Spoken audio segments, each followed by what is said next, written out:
Welcome in my channel education wonders. तो आज हम आपको बताएंगे लेसन प्लान जो होती है पाठ्य योजना।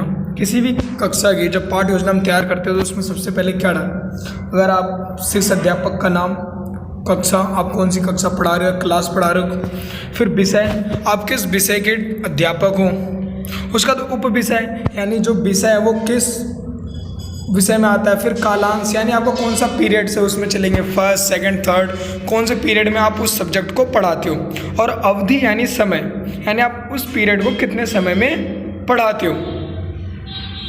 फिर आता प्रकरण यानी उस पाठ का नाम जो आप पाठ उसे पढ़ाओगे।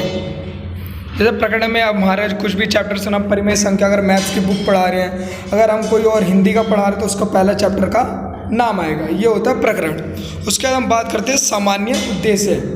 सामान्य उद्देश्य यानी इसमें क्या होता है कि विद्यार्थियों में गणित विषय के प्रति रुचि उत्पन्न करना, विद्यार्थियों के तार्किक व मानसिक शक्तियों का विकास करना तथा उन्हें दैनिक जीवन में गणित की उपयोगिता बताना और गणित की शर्तों व नियमों से परिचित कराना। ये जो है पाठ्य योजना, ये तो मैथ के ऊपर बनाई जा रही है। तो उसमें क्या है कि गणित के प्रति उन्हें रुचि उत्पन्न करना, उनके मानसिक शक्तियों का विकास करना ताकि वो गणित से जैसे प्रभावित हों। उसका हम बात करते हैं विशिष्ट उद्देश्य यानी इसमें जो छात्र छात्रा है, जो चैप्टर है, जिस चैप्टर के बारे में बता रहे हैं तो वो वृत्त है। वृत्त यानी वृत्त के बारे में बताएंगे, वो कैसा होता है, वो कैसा दिखाई देता है, उसके अंदर क्या क्या होता है। जैसे वृत्त के अंदर व्यास, त्रिज्या, जीवा और एक बंद आकृति होती है वृत्त की, और इसके अंदर जो शिक्षण सहायक सामग्री होती है, चौक, डस्टर, श्यामपट्ट आदि। पूर्व ज्ञान, छात्र छात्रा बिंदु रेखा तथा विभिन्न आकृतियों की पूर्ण जानकारी रखते हैं। फिर हम बात करते हैं प्रस्तावना यानी इसके अंदर प्रस्तावना में हम उसको कैसे दिखाते हैं। तो छात्र अध्यापिका कथन और छात्रा कथन। तो पहला क्वेश्चन है यातायात के विभिन्न साधनों के नाम बताइए, जैसे कार, बस, साइकिल, रिक्शा आदि। यह सभी यातायात के साधन किसकी सहायता से चलते हैं? पहिए की सहायता से। ठीक है, पहिए का आकार कैसा होता है? वृत्ताकार।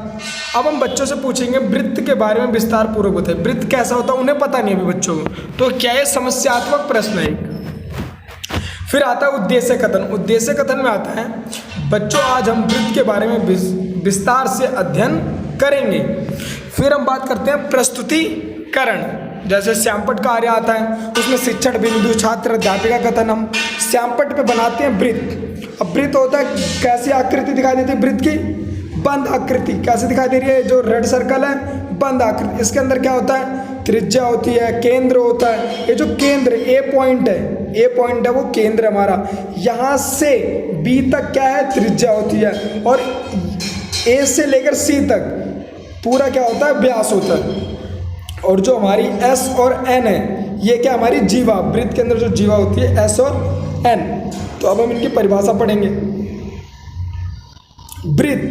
वृत्त बंद या चारों तरफ से घिरी हुई आकृति को क्या कहते हैं? वृत्त कहते हैं। त्रिज्या इसको हम आर से डिनोट करते हैं। जैसे केंद्र ए जो हमने दिखाया था आपको, वहां से लेकर बी तक को मिलाएंगे, जो क्या कहलाएगी हमारी वो रेखा, आधी रेखा क्या कहलाएगी? 1/2 यानी वह त्रिज्या कहलाएगी। अब व्यास की बात को हम डिनोट करते हैं, व्यास को डी से यानी डायमीटर। ये केंद्र से बिंदु जो सी हमने लिया था, ए हमारा केंद्र बिंदु था, बी हमारा पॉइंट था, सी से बी को सी से मिला दे जो वो क्या हमारा डायमीटर, यानी डी इक्वल टू में 2 इंटू में त्रिज्या।